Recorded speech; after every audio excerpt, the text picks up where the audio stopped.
que Jesus vai voltar e esse mundo vai ser transformado. Então Pedro continua ajudando os cristãos a lidarem com a questão da demora. Volta comigo no texto, versículo 5, ele diz assim: acontece que de propósito eles esquecem que os céus existem desde muito tempo e que a terra surgiu da água e através da água pela palavra de Deus. Com base nesta palavra também o mundo daquele tempo foi destruído, afogado em água. Pela mesma palavra, os céus e a terra que agora existem têm sido guardados para o fogo, estando reservados para o dia do juízo e da destruição dos ímpios. Segunda coisa que Pedro fala para nos ajudar a manter a nossa fé na volta de Jesus. A primeira é que ele deu sinais do tempo. Escarnecedores viriam zombando da nossa fé. A segunda coisa que ele fala é o seguinte: esses escarnecedores esquecem que Deus já criou esse mundo e já destruiu uma vez. Ele faz aqui uma referência, você leu comigo, ao dilúvio. Ele diz assim: esse mundo foi criado da água, porque lá no princípio tudo que existia era água, e o Espírito Santo pairava sobre a face das águas. Ele diz: esse mundo foi criado das águas, e depois Deus destruiu esse mundo com água, no dilúvio. Aí ele diz assim: e está reservado o fogo para o dia do juízo. Isso aqui é muito bonito, presta atenção no que Pedro está dizendo. Ele está dizendo assim: olha, se você olhar para trás, lá no Éden, Deus criou esse mundo e destruiu. E no futuro Deus vai destruir e recriar. Olha que coisa maravilhosa. É como se Pedro estivesse dizendo assim para mim e para você: você pode crer na volta de Jesus, porque quando você olha para o passado, há uma evidência clara de que Jesus vai fazer o que ele prometeu. Porque ele prometeu, ele criou e ele destruiu quando o mundo estava pervertido, e ele prometeu que ele vai destruir de novo, mas vai recriar. Esse é o movimento. O mesmo Deus que criou e destruiu vai destruir e recriar um mundo sem nenhum tipo de mal para você morar, né? Isso nos ajuda a crer na volta de Jesus. Mas tem um detalhe importante aqui, porque ele termina esse segundo argumento falando do dia do juízo. E eu preciso te dizer uma coisa que não é tão agradável assim. Mas a Bíblia também tem mensagens mais contundentes, mais duras. Deixa eu te falar uma coisa, do meu coração para o seu coração. Haverá um dia em que nós prestaremos contas da nossa vida. Haverá um dia em que nós nos encontraremos com o nosso Senhor e teremos que prestar contas das nossas decisões. E amigos, a hora de nós vivermos uma vida de acordo com a vontade de Deus, para que no dia da prestação de contas nós estejamos com o coração limpo, alegre, o dia é hoje. Infelizmente tem gente que vive assim: não, eu vou adiar a minha preparação, eu vou adiar a minha decisão, porque eu ainda tenho tempo. Esses dias eu estava vendo uma palestra, e aí o palestrante sobre educação física, saúde, né? E o palestrante passou um vídeo de um senhor que aos 70 anos de idade ele começou a fazer atividade física. E aí mostrava ele tendo a sua evolução e tal. Com 75 anos de idade ele já estava todo musculoso e tal. Ele mostrou aquele vídeo para animar a gente, né? E aí ele perguntou para o auditório assim: o que vocês aprendem com esse vídeo? Aí um engraçadinho disse assim: que eu ainda tenho muito tempo para começar a minha atividade física. Às vezes a gente vive assim.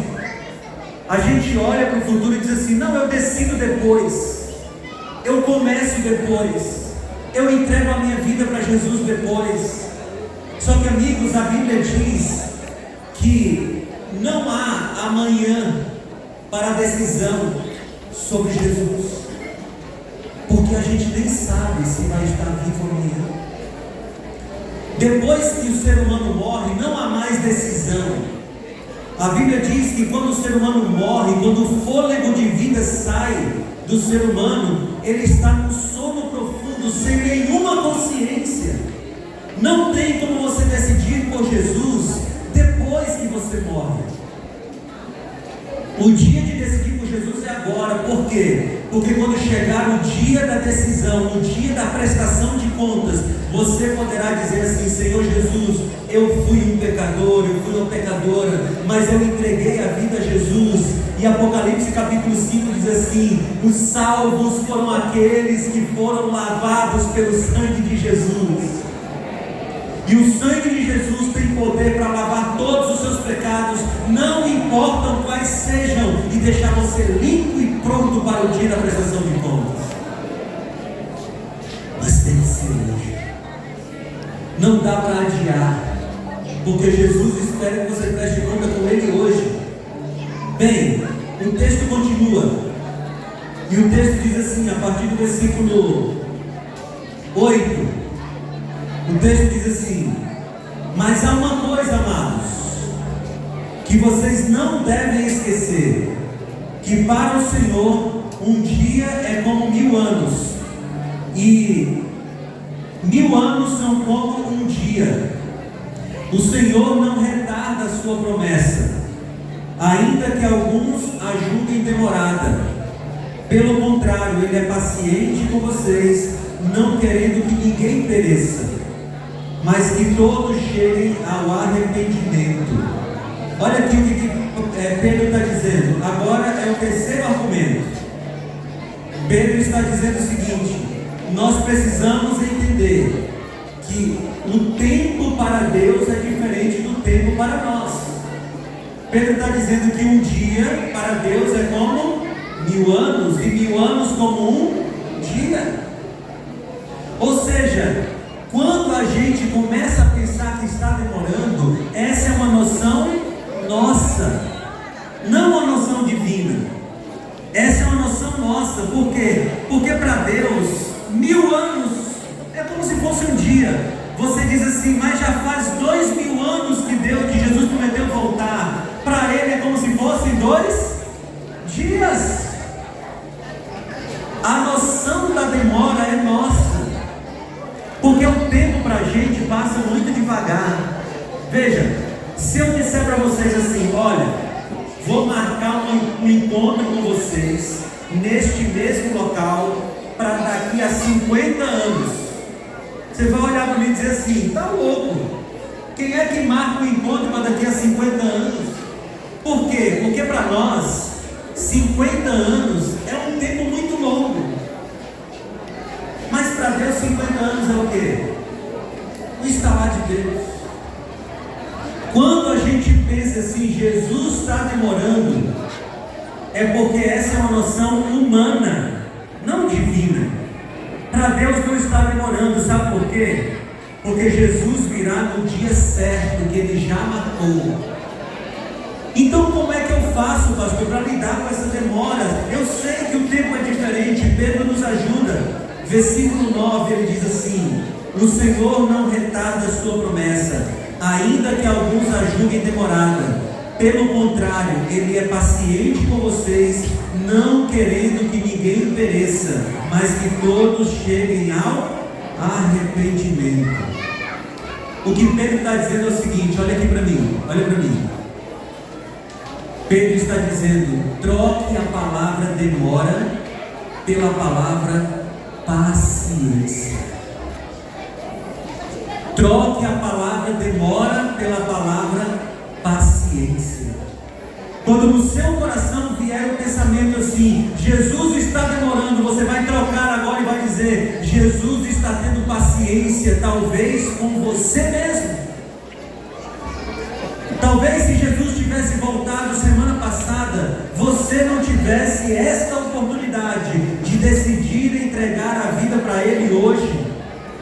A gente não sabe quando Jesus vai voltar, não temos data marcada para isso. Deus tem, mas nós não. E o que a gente precisa entender é que o